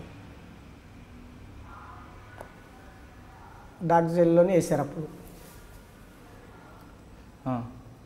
డాక్ సెల్ అనేసి ఒక ఎస్కార్డుది ఉంటుంది కదా, రిజర్వ్ ఎస్కార్డు ట్రైనింగ్ తీసుకునే కాడ ఒక డాక్ సెల్ అనేది ఒకటి ఉందంట. తీసుకొచ్చి అందులో పడేశారు నన్ను. పడేసిన తర్వాత ఒకరోజు చూసా, 2 రోజులు చూసా, 3 రోజులు చూసా, ఎవరు పట్టించుకుంటున్నా. ఏసీబీ వచ్చాడు, రత్నరాజు అనే సీఏ వచ్చాడు, అందరూ వచ్చారు. డేంజర్ క్రిమినల్స్ జాగ్రత్త అనేసి వచ్చిన నాకు ఎవరైతే ఉంటారో ఎస్కార్డ్ వాళ్ళందరూ చెప్పాడు. అక్కడ ఉన్న అన్నీ తీస్తారు, చేతికి ఇంత అదేం దొరకంట చేసి ఇక తర్వాత ఇక్కడ మళ్ళీ విడిచిపెట్టారా, జైలుకి పంపారా? జైలుకి పంపించారు సార్. అక్కడ అరెస్ట్ చేయలేదు, పశ్చిమ గోదావరి కప్ చెప్పారు. పశ్చిమ గోదావరి కప్ చెప్తే అప్పుడు 25 కేసులో వేశారు. అంటే మా సురేంద్రబాబు గారి గురించి ఒక మాట చెప్తాను. చెప్పండి సార్. సురేంద్రబాబు గారు నా మీద కాల్పులు ఆర్డర్ ఇచ్చారు. ఒకవైపు పిఎస్ఆర్ ఆంజనేయులు గారు, ఇంకోవైపు సురేంద్రబాబు గారు 2 జిల్లాల్లో తిరిగారు. అంటే ఒక నేరస్తుడు ప్రజలకు భయభ్రాంతికి గురి చేస్తున్నప్పుడు ఒక ఐపీఎస్ ఆఫీసర్గా ఆ విధంగా యాక్షన్ చేయడం తప్పంటే ఇప్పుడు అది ఎంతవరకు నిజం అనేది తెలుసుకోవాలి కదా సార్. ఇప్పుడు అది ఎంతవరకు నిజం అనేది ఇప్పుడు నువ్వు సేలంశెట్టి వెంకటరమణ ఇప్పుడు మారాడు కాబట్టి ఒక విధంగా మాట్లాడుతున్నాడు. సేలంశెట్టి వెంకటరమణ కోటర్ వేసిన తర్వాత ఎవరి మాట వినడు. సేలంశెట్టి వెంకటరమణ బైక్ మీద బెంచ్ సర్కిల్ నుంచి ఏలూరు రోడ్డు మీదుగా తిరుగుతున్నప్పుడు స్నాచింగ్లు అవ్వచ్చు, బ్లేడ్తో ట్రావెలింగ్ చేసుకుని వెళ్ళేవాడు. అంటే అమాయక ప్రజల్ని ఆ విధంగా భయభ్రాంతులకు గురి చేస్తున్న వెంకటరమణపై ఒక ఐపీఎస్ ఆఫీసర్ కానీ ఒక పోలీస్ అధికారి కానీ అంత కఠిన నిర్ణయం తీసుకోవడం అనేది తప్పంటే ఒకసారి అవకాశం ఇవ్వాలి కదా సార్. ఇప్పుడు ఒకసారి ఇచ్చారు, చెడగొట్టారు, వాళ్ళే పెట్టారు, వాళ్ళే భిక్ష పెట్టారు, వాళ్ళే చెడదింగారు. నేను అడిగిన క్వశ్చన్ అది కాదు. సామాన్యం మారావు కాబట్టి ఇప్పుడు నీకు అది బాధ అనిపిస్తుంది. నువ్వు సామాన్యుడిగా ఇప్పుడున్న పరిస్థితుల్లో ఆయన చేసింది అయితే రాంగే. నేను అడిగిన ప్రశ్న అది కాదు. ఇప్పుడున్న పరిస్థితుల్లో సేలం వెంకటరమణ ఉప్పల్ ఏరియాలో తిరుగుతున్నప్పుడు నీ మీద ఎవరైనా స్నాచింగ్లు చేసి నీ మీద దాడి చేస్తే నువ్వు మాజీ క్రిమినల్గా సామాన్య మానవుడుగా నువ్వు భయభ్రాంతికి గురి అవుతావు అవ్వవా? అవుతాను సార్. మరి అప్పుడు పోలీసులు ఏం చేయాలి? యాక్షన్ తీసుకున్నప్పుడు మరి నీ వైపు నుంచి పోలీసులు యాక్షన్ తీసుకోవాలి. నీ మీద దాడి చేసిన వ్యక్తులను అరెస్ట్ చేయడం కాదు, అవసరమైతే ఎన్కౌంటర్ చేయమని కూడా ప్రశ్నించే అధికారం నీకుంది. కానీ ఒక క్రిమినల్గా నీ మీద యాక్షన్ తీసుకుంటే తప్పు అని ఎలా ప్రశ్నిస్తాం? ఏముంది సార్, నేను తిరిగిన ఫైళ్ళు అలా ఉంది ఆ రోజుల్లో. రైట్, అప్పుడు కరెక్ట్ సమాధానం వచ్చావు. నువ్వు తిరుగుతున్న ప్రాంతం అటువంటిది, నీవు ఆ మైండ్ సెట్లో ఉన్నావు కాబట్టి నీకు నేరం అనిపించింది. కానీ ప్రతి పోలీస్ ఆఫీసర్ కానీ ఒక పోలీస్ కానీ క్రిమినల్ మీద యాక్షన్ తీసుకోవాలని ఇంటెన్షన్ ఉంటుంది. వాళ్ళకి పబ్లిక్కి సేవ్ చేయాలి ఇంటెన్షనే వాళ్ళ మెయిన్ ఇంటెన్షన్. ఎందుకంటే మీరు చెప్తున్నట్లుగా పక్కన విజయవాడ, ఇటుపక్క గుంటూరు, మధ్యన కృష్ణానది, అటు తాడికొండ, అటు పిడుగురాల, గురజాల, ఇటు విజయవాడ, పడమట్లంక, కృష్ణలంక, మాచవరం, ఈ రెండు ప్రాంతాల రౌడీలు ఇక్కడ నేరం చేసి అటు పారిపోవడం, అక్కడ నేరం చేసి ఇటు రావడం. ఈ రెండు అంటే కృష్ణానదిలో ఇటువైపు ఉన్న వాళ్ళు ఏమో నేరం చేసి గుంటూరు పారిపోయేవాళ్ళు, గుంటూరులో ఉన్న రౌడీ షెడ్యూల్ నేరం చేసి కృష్ణానదిలో షెల్టర్ తీసుకున్నారు. అంటే ఇక్కడ పోలీసులకి సంబంధం లేకుండా అక్కడ పోలీసు సంబంధం లేకుండా అటువంటి పరిస్థితుల్లో రెండు జిల్లాల ప్రజలు తీవ్ర భయభ్రాంతికి గురిపోయిన పరిస్థితి అప్పుడు 2002 వరకు కూడా.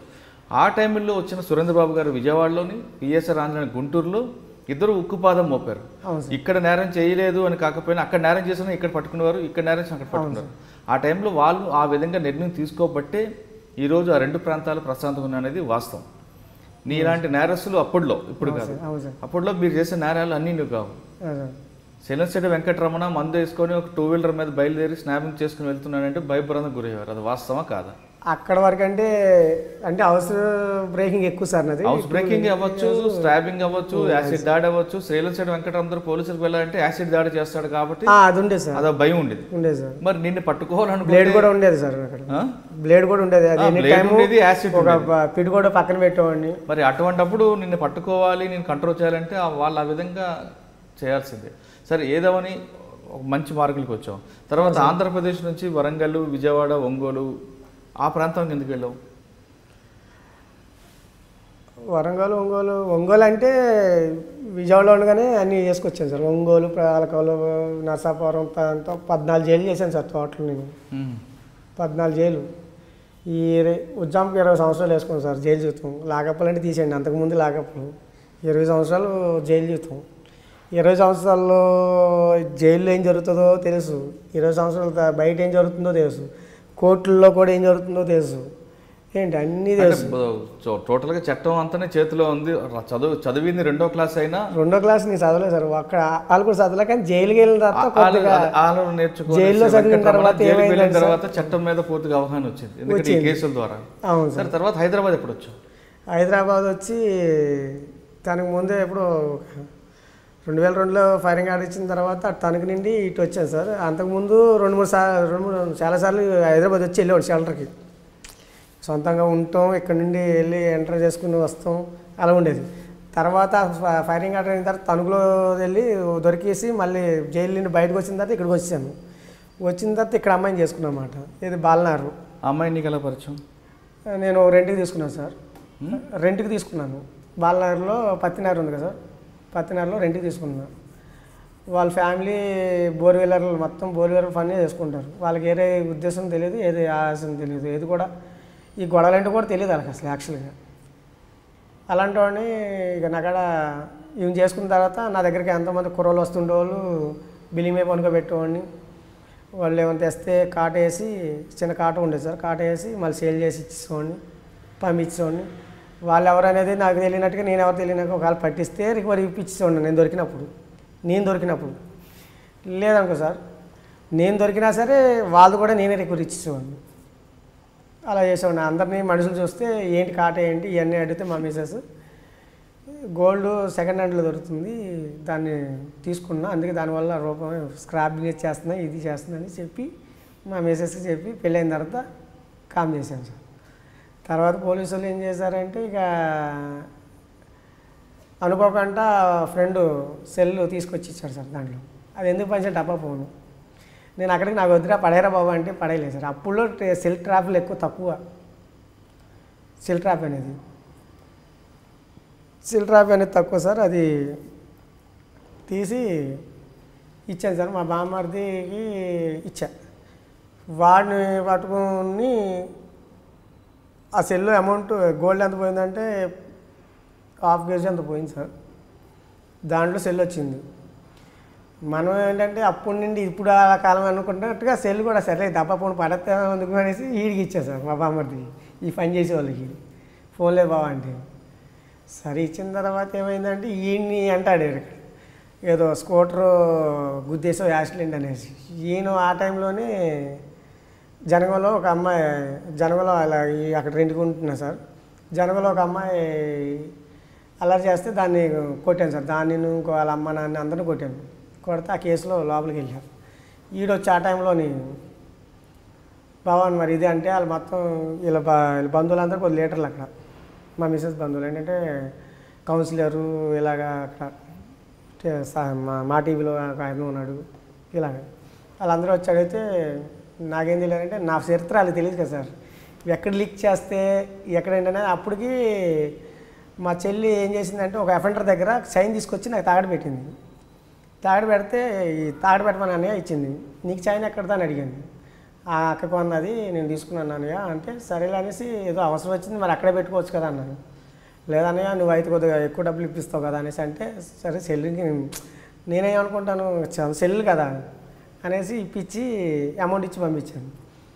ఆడు అఫెండరు రాజమండ్రి, నేను జైల్లో ఉండగానే ఆ అఫెండర్ని చేశాడు. మా చెల్లెలు ఇద్దరు పెట్టుకోగానే మా అమ్మని మా చెల్లెల్ని అక్కడ శ్రీశైలం తీసుకెళ్ళగానే ఇక్కడ ఏమైందంటే నా పేరు చెప్పారు అక్కడ శీలం చెట్టు ఎక్కడ రావునా అనగానే ఆ మాట ముందే చెప్పొచ్చు కదమ్మా, నీ ఒంటి మీద దెబ్బ కూడా పడేది కదా, వాడు ఎక్కడ ఉన్నాడంటే పలానా చోట ఉన్నాడంటే సార్ అతనితో మాట్లాడతాం మేము అనేసి మా అమ్మని తీసుకొని వచ్చారు. తీసుకొచ్చిన తర్వాత నేను ఒకటి అన్నాను, నీకు ఎంత కావాలి, కేజీ కావాలా 2 కిలోలు కావాలి బంగారు రికవరీ, నేను బేరు మీద వచ్చినాక ఇస్తా, మా అమ్మని పంపించాను అన్నాను. పంపించారు. పంపించిన తర్వాత ఈ కేసు ఈ టెన్షన్లో ఉంటే ఈలోపు నాకేమర్థమైందంటే నన్ను గేట్లో బయటికి బెయిల్ మీద అమ్మాయి కేసులో అయితే వచ్చాను బయటికి, కాలు ఇలా పెట్టాను గేట్ బయటికి, సరునారు సీజెస్లు అదే ఫస్ట్ ఎంటర్ నాది హైదరాబాద్కి.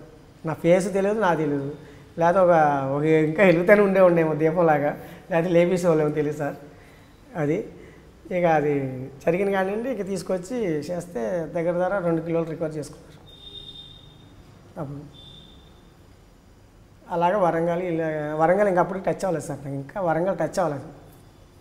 అది ఈ 2 కిలోల బంగారంతో ఇటు వచ్చేసామాట. సో ఇక హైదరాబాద్ పరిచయం నేను, హైదరాబాద్ జైలుకి పరిచయం అయ్యాను.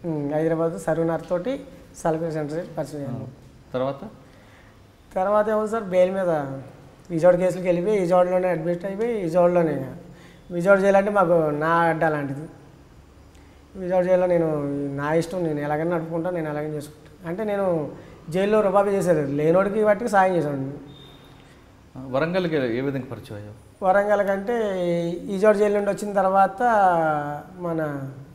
వచ్చాను, మళ్ళీ బయటకు వచ్చి మళ్ళీ లోపలికి వెళ్ళాను. వచ్చిన తర్వాత ఎప్పుడో మన వైఎస్ఆర్ సార్ చచ్చిపోయాడు చూడండి సార్, దానికి ముందు నన్ను ఇక్కడ పత్తినారులో మా ఊళ్ళో పట్టించారు. వీళ్ళే మళ్ళీ బంధువులే పట్టించారు, వీళ్ళు మా మిసెస్ బంధువులే పట్టిస్తే అప్పటికి ఆ ఏరియా లీటర్ ఉంటారు కదా వాళ్ళందరూ వచ్చి సొక్క పట్టుకునేటికి అమ్మడిని కరెంటు వైర్ ఇలా తిరగేసి అందరూ పట్టుకున్నా. సస్తే నాతో పాటు 10 మంది చంపేస్తాననేసి, అంతే. సస్తే నేను చావాలి, నాతో పాటు మీరు చావాలి, నన్ను ఎందుకు మీరు నీకేమైనా అవసరమా, నీ ఇంటికాడ ఏమైనా ఉందా, నీకేమైనా ఉందా, నాకు వారెంట్ ఉంది, రేకాలు తెచ్చుకోవాలి, నన్ను అడిగారు పోలీసులు నీకెందుకు అనేవాళ్ళకి మొత్తం ఆ ఏరియా మొత్తం పత్తినారులు మొత్తం అంతా రౌడీలు మొత్తం ఆఫ్ చేసేసారు. ఆఫ్ చేయగానే ఇక సనత్నార్కి ఆఫ్ చెప్పారు. సనత్నార్కి ఆఫ్ చెప్తే ఏం జరిగిందిరా బాబు అంటే నాకు వారెంట్ ఉంది లేడీస్ కేసు అందువల్ల ఆఫ్ చేశారన్న. వీళ్ళ వరకు వరంగల్ సీసెస్ వాళ్ళు వచ్చి తీసుకెళ్ళారు. తీసుకెళ్ళి ఇక వాళ్ళు పెట్టారు. ఇక వరంగల్ ఏ కేసు చేస్తావు? వాళ్ళకని కేసు ఏం చేయలేదు సార్. మరి ఎందుకు వెళ్ళేవారండి? బయట రికవర్ చేసుకున్నారు, పెట్టారు. చెప్పాను కదా సార్, ఏదైనా ఉంటే ఇలా చేసుకుంటారు, లేదంటే అలా పెడతారు అనమాట. అంటే ఉన్నది బయటది ఎక్కడ ఉంటే వీళ్ళకి ఇచ్చేయాలి, లేవనుకో మీ కాడ ఉన్నది నా మీద పెట్టి పంపిస్తారు. ఆ విధంగా ఉండదు సార్ పోలీసు. వరంగల్ ఏ కేసు పెట్టి పంపించారు పోలీసు? వరంగల్ చిన్న కేసే పెట్టారు సార్, ఏదో సింపుల్గా. అక్కడికి ఆ లేడీస్ది వారెంట్ ఉంది, చెప్పా మీరు వారెంట్ నాకు అక్కడికి వచ్చిందంటే ఇది ప్రాపర్టీ ఎక్కడికి వెళ్తుందో నాకు తెలుసు అనేసి రియల్గా చెప్పేశాను. మట్టివరసి చేసుకు చెప్తే ఇక అక్కడ స్క్రాప్ దొంగగా జీవితం ప్రారంభించిన సేలంశెట్టి వెంకటరమణ తర్వాత స్నాచింగ్లు, హెచ్బి అఫెండర్, రాబరీలు చేసుకుంటూ దాదాపు 250 కేసులు ఉన్న వెంకటరమణ సడన్గా మంచి మార్కులు ఎందుకు రావాలనుకున్నారు? ఎవరు మార్చారు లేదా వేరే కారణమే ఉందా? మార్చేది ఉండండి సార్, నేను జీవితాంతరం ఇదే బతికైతే నా పిల్లల పరిస్థితి అప్పటికి నాకు కొడుకు పుట్టాడు సార్. పుట్టిన తర్వాత కూడా ఆలోచించాను. ఏమని ఆలోచించానంటే ఇక లైఫ్ అంతా ఇదే అయితే రేపొద్దున నన్ను ఏలేడు చూపించారు, రేపొద్దున నా కొడుకుని కూడా ఏలేడు చూపిస్తారు కదా, ఎందుకు ఇది అని ఆలోచించాను. కానీ 2 సార్లు మారాను. 2 సార్లు విజయవాడ పోలీసులు నా మీద అన్యాయంగా పెట్టారు. మారినోడిని మారినట్టుగా ఉంచాలి సార్. అప్పుడు పోలీసు ఎలా ఉండేదంటే దానంతా అప్పుడు పోలీస్ వ్యవస్థ పక్కన పెడితే ఇప్పుడు ఒక మాట చెప్తాం, నా కొడుకు పెరుగుతున్నాడు, వాడు నాలాగా కాకూడదు అన్నది ఉద్దేశంతోనే. అంటే ఈ ఆలోచన ఎందుకు రాదు? ఎందుకంటే మీ నాన్నగారు నీకు 100 రూపాయలు తేలని కొట్టి నిన్ను ఒక దొంగగా కొట్టడం వల్లే దొంగగా మారని మీరు చెప్తున్నారు. ఇప్పుడు అదే పరిస్థితి నా పిల్లలకు రాకూడదు అనేసి ఆలోచన ఉంది. కానీ ఆల్రెడీ ఆలోచనతో వస్తున్నాను, ఎవరు ఆపుతలేదు. ఆల్రెడీ ఇది సురేంద్ర బాబు సార్, సివి ఆనంద్ సార్ దగ్గర 2వ ప్రెస్ మీటింగ్ అయింది. 2 సార్లు ప్రెస్ మీటింగ్ అయింది సార్ సివి ఆనంద్ సార్. అంటే ఫస్ట్ ఒకసారి అయింది, అయిన తర్వాత ఇంకో ప్రెస్ మీటింగ్ బందర్లో అయింది సార్ శివానంద్ గారు. అప్పుడు ఎస్పీ గారు అనుకుంటారు సార్, 2000లో బందర్ చేసినట్టుకున్నారు సార్. విజయవాడ సిపి చేశారు సార్. దానికి ముందు ఎస్పీ గారు సార్ ఆయన సార్. అయితే ఎస్పీగా ఉన్నప్పుడు అనుకుంటా ఆయన పరిచయం అయింది నాకు అక్కడ అనుకున్నా. ఏం పేరు సార్ అని అడిగాను, అంటే ఏరే వాళ్ళని. ఆనంద్ సార్ అన్నారు. ఆనంద్ సార్ అంటే ఇక అక్కడి నుండి ఆయన ఏమన్నాడంటే ఆనంద్ సారు అప్పుడు వయసులో ఉన్నావు నువ్వు, ఇలాంటివి ఎందుకు, నువ్వు హోంగార్డ్కి పని చేయి అన్నారు సార్. అప్పుడు హోంగార్డ్కి అని సార్ 750 1000 రూపాయలు. ఇక ఆలోచించా, సరే సార్ వస్తా సార్ అంటే ఈయన వస్తే ఈయనకి ఇవ్వండి అని అన్నాడు. అక్కడ సార్లు చెప్పాడు. ఇక మనం వచ్చేది లేదు, పోయింది లేదు. తర్వాత ఇప్పుడు ఇక్కడికి వచ్చిన తర్వాత ఇది జరిగిన తర్వాత ఏమిటంటే ఇక్కడ నా పిల్లల కోసం నేను మారాను. నా పిల్లల కోసం ఎందుకు మారానంటే రేపొద్దున ఇలాగ నా పరిస్థితి రాకూడదు. ఇలాగే చచ్చిపోయాను అనుకో సార్, వాడిని పలానా అని తేలికి చూపిస్తారు, దొంగ కొడుకు అంటారు. వాళ్ళ నాన్న ఇలా చేశాడు, వాళ్ళ నాన్న వాళ్ళ మీద కోసాడు, ఈయన కోసాడు, వీడు నేరాలు దొంగతనాలు చేశాడు, ఈ చేశాడు, ఆ నేరాలు చేశాడు, ఆడి మీద ఈడి యాసిడ్ పోసినప్పుడు వీడు చచ్చాడు, అందుకే పిల్లల పరిస్థితి ఇలా అయిందని అంటారు. ఆ పరిస్థితి రాకూడదు అనేసి నేను మైండ్లోని 2-3 సార్లు పెట్టుకున్నాను. ఈ జీవితం ఎప్పుడు వస్తుందమ్మా అని దేవుని కూడా కొలుస్తూ ఉన్నాను. అనుకోకుండా లాస్ట్ అండ్ ఫైనల్లో 2014 సార్. అది మేడం గారు అప్పుడు డీసీ సార్, నవీన్ సార్ కాదు, జానకి శర్మిల మేడం, ఆమె గారికి తీసుకెళ్ళారు కౌన్సిలింగ్కి. నాకన్నా ముందు రాజు పెట్టాడు. మేనర్ రాజు అనేసి అక్కడ ఈసీఎల్లో పెట్టారు. ఆయన పెట్టిన తర్వాత ఇంకెవరు పెట్టలే. ఇక నన్ను కౌన్సిలింగ్ తీసుకెళ్తే అందరూ ఇంకా పోలీసు అంటే ఏదో కౌన్సిలింగ్ ఇస్తారు, మళ్ళీ ఇలా నేను అనుభవించాను కదా సార్, 2-3 సార్లు అనుభవించాను ఆటోమేటిక్గా. ఒక్కసారి దెబ్బ తగిలితే కాదు, 2వ సారి దెబ్బ తగిలింది. ఇక ఇంతలే అనేసి షో చేస్తున్నారులే అనుకుని సరే సార్ మారుతాను మేడం అది ఇది అని చెప్పాను. లింగే సార్ అనేసి ఉన్నాడు. నెక్స్ట్ నన్ను మార్చింది ఆయన బాల్సింగ్ అన్న మేను. బాల్సింగ్ అన్న ఆయన అంటే ఒక హెడ్ కానిస్టేబులే, కానీ ఆయన మనస్తత్వం ఏంటంటే నేరం చేస్తే ఊరుకోడు. యాక్చువల్గా నేరం చేయనోడికి హెల్ప్ చేస్తా అంటాడు. ఆయన ఏం చేశాడంటే ఇలాగ నీకు ఇలా చేస్తాను అలా చేస్తానంటే విన్నానన్నా, ఇన్నిసార్లు వింటాను, ఆల్రెడీ మేము విజయవాడలో చేసేసి ఇన్ని చూశాను, తల కూడా పడిపోయిందన్న నాకు, ఏంటి అన్న ఇది అన్నాను. అంటే నువ్వు అక్కడ డిపార్ట్మెంట్ చూసావు, ఇక్కడ డిపార్ట్మెంట్ కూడా చూడు అని అంటే, సరే అన్న మీ ఇష్టం, మారుతానంటే నీ పిల్లల మీద ఒట్టేయమన్నాడు. నాకు పిల్లలు అంటే నువ్వు ఒట్టేసానంటే మారదప్పితే మళ్ళీ నువ్వు బాధపడవద్దు, పిల్లల మీద అయితే నా అమ్మవారి మీద ఒట్టేస్తానన్న అని అమ్మవారి మీద ఒట్టేసిన తర్వాత నేను జైలుకి వెళ్ళాను సార్. జైలుకి వెళ్ళి ఏదో అప్పు చేసుకుని ఇలాగ అవకాశం ఇస్తున్నారు, మేడం గారు కూడా ఇలాగ రమ్మన్నారు, ఇగో పెట్టుకో వాటలు అన్నారు అనేసి నేనేం చేశాను, బెయిల్ మీద ఏదో అప్పు చేసుకుని బయటకు వచ్చాను. చేసుకుని వస్తే మేడం గారు వెళ్ళిపోయారు. ఈలోపు వచ్చి తర్వాత జైలు నుండి ఫోన్ చేసి వీళ్ళని రమ్మని చెప్పా బయటికి. వచ్చారు, తీసుకొచ్చాడు బాల్సింగ్ సారు పరిచయం చేశాడు. సరే ఉండన్నాడు లింగయ్య సారు సిఏ. ఉంటే ఇక స్టేషన్లోనే వారం ఉన్నా. ఇక దగ్గర నాకు ఒక 40 కేసులు అప్పటికి ఉన్నాయి సార్. ఇంకా 50 కేసులు ఉన్నాయి అప్పటికి. వాటికి నేను పేసీలు తిరగాలి, వారెంట్లు అయిపోయి చాలా ఉన్నాయి, పేసీలు తిరగాలి. ఈ విధంగా రన్నింగ్ చేస్తున్నమాట. చేస్తుంటే బాల్సింగ్ అన్న చెప్పాడు అనేసి ఇంకా నన్ను వెళ్ళొస్తా. సరే ఓపు చూస్తున్నారు వీళ్ళు. కరెక్ట్గా 6 నెలల వరకు 5 నెలల వరకు సార్ 5 నెలల వరకు సార్ దగ్గరకు వచ్చాను, సీసెస్ తిరుగుతున్నాను, ఇంటికి అక్కడ మా మిస్సెస్ ఇంటికి వెళ్తున్నాను, వస్తున్నాను, మళ్ళీ స్టేషన్లో పనుకుంటున్నాను, సీసెస్లో ఇలా తిరుగుతున్నాను. ఈ విధంగా జరుగుతుంది మొత్తం. నీలో మార్పు మంచితనం కొంచెం గమనించిన బాల్సింగ్ ద్వారా సివి ఆనంద్ గారి దగ్గరికి వెళ్ళావా? అవును సార్. ఎప్పుడు మరి టీ షాప్ పెట్టించారు? టీ షాపు 2015 8వ తారీఖు 4వ నెల 8వ తారీఖు పెట్టించారు సార్. నువ్వు మారేవని నమ్మిన పోలీసులు నీతో టీ షాప్ పెట్టించి మంచి జీవితం అప్పటికి కూడా నమ్మలేదు సార్ పోలీసు వాళ్ళు నా మీద. కానీ మారేనని అనుకున్నారు, కానీ వీడికి ఒక అవకాశం ఇద్దాం అనేసి. కానీ పోలీసుల నమ్మకాన్ని వమ్ము చేస్తున్నావా లేదా? ఈరోజు కూడా నా వెనక మారిన వాళ్ళు చరిత్ర తెలుసుకోమని సార్, నా చరిత్ర తెలుసుకోమని సార్. ఒక పిట్టి కేసు ఉన్నా సరే అదే పిఎస్ కాడ ఉన్నాం కదా సార్, నేను ఇంతకాలం బతుకుతున్నాను అదే పిఎస్లో. ఈ రోజుకున్న సార్ కూడా సిఏ సార్ కూడా చెబితే పిఎస్లో సార్లకి నా పేరు చెప్పచ్చు, నా ఫోటో కూడా జరిగింది తెలియదు ఆయనకి. క్రైమ్లో ఉండి సీసెస్లో ఉన్నాను, దీంట్లో లాండ్ ఆర్డర్లో ఉన్నాయండి సార్, తెలియదు.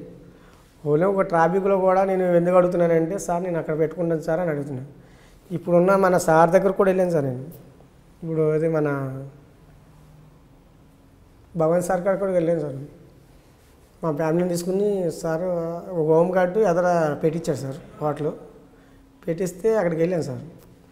సార్ నాకు వేరే సార్ ఏంటంటే వాళ్ళు పోలీసు వాళ్ళు కాబట్టి హోమ్ గార్డు సపోర్ట్ చేస్తారని నేనేం చేశానంటే, సార్ నేను అక్కడ తీసి 5 రూపాయల భోజనం పడింది అక్కడ నాకడే. నేను హోటల్ పెట్టినప్పుడు 9,000 నడిచింది సార్ నాకు. హోటల్ పెట్టినప్పుడు 9,000 నడిచింది. తర్వాత ఇప్పుడు 3,000 కూడా కష్టం అయిపోయింది నాకు. ఏం చేయాలో అర్థం కావట్లేదు. ఇప్పుడు మీకు ఫోటోలో ఉన్న వాటికి ఇప్పుడున్న వాటికి చాలా కాలం తగ్గింది సార్. అంటే సరుకు పడకపోతాం, ఇలాగా వ్యాపారం ఇటు పక్కన దాందా దొరుకుతుంది, ఇటు పక్క అప్పుడంటే తక్కువ నేను పెట్టిన కోతలు. ఇప్పుడు అందరూ కాంపిటీషన్ అయిపోయింది. దాని తగ్గట్టు ఏంటంటే ఏదైనా కంప్లైంట్ ఇద్దామని, సరే ఏదైనా కంప్లైంట్ ఇప్పుడు నేను ఎవరైనా వచ్చి రుబాబు చేస్తున్నాను అనుకో సార్, నేను వెళ్ళి సీఏ దగ్గరికి వెళ్ళాను అనుకో, ఏమన్నారంటే నువ్వు నేరస్తుడు కదా అని ఒక చేస్తే చేయి నేరాలు లేకపోతే లేదు అని చెప్పుకొస్తున్నారు సార్. చెప్పుకొస్తాం వల్ల నాకు కూడా కొద్దిగా టీ షాప్ పెట్టిన తర్వాత కొన్ని ఇబ్బందులు ఎదురయ్యని చాలా అయినాయి సార్. అయితే ఇబ్బందులు ఎదురైన తర్వాత ఎందుకు మారేంటారా, మళ్ళీ పాత జీవితానికి వెళ్దాం అనిపించింది ఏమన్నా? అనిపించలేదు సార్. ఎందుకంటే నవీన్ సార్ ఉన్నాడు కదా సార్, ఆయన ఆ రోజు చెప్పాడు సార్, నీ కోపం తగ్గించుకో, నీ కోపం వల్ల నువ్వు చాలా ఇబ్బంది పడతావు, తోటలు తగ్గించుకుంటేనే నువ్వు పైకి వస్తావు, నీ వల్ల ఇంకో 4 బతికేటట్టు చూసుకో, కానీ నీ వల్ల అందరూ చెడిపోయేటట్టు చూసుకోవద్దు అనేసి చెప్పాడు సార్. ఇప్పుడు ఒక్కసారి నమ్మి పెట్టించారు సార్ నాకు. నేను ఒక్కసారి ఏదో వాళ్ళని నమ్మించి ఒకసారి మోసం చేసేసానంటే రెండోసారి నమ్మరు సార్. మరి వేరే వాళ్ళు ఎలా నమ్ముతున్నారో తెలియదు, కానీ నేనైతే ఇంతవరకు నమ్మకం అనేది ఈ రోజు కూడా అలాగే నిలబెట్టి కూర్చున్నాను. అంటే నేను ఫైనల్గా 2 క్వశ్చన్స్ అడుగుతా సార్. అమ్మవారిని నమ్ముతానంటున్న వెంకటరమణ అమ్మవారి మీద ఒట్టేసిన తర్వాత మరొకసారి నేరం చేయడంటారు? చేయలేదు సార్. చెయ్యడు కూడా, చేయడు కూడా, ఇకపై రాదు కూడా. Very good. అయితే ఇంకొక రెండో క్వశ్చన్, చాలామంది ఇప్పుడు మీ చరిత్ర తీసుకుంటే చిన్నప్పుడు తల్లిదండ్రులు సరిగ్గా పెంచకపోవడం వల్ల నేరాల బాట పట్టావు, తర్వాత చెడు స్నేహంతో అది కంటిన్యూ అయిపోయింది.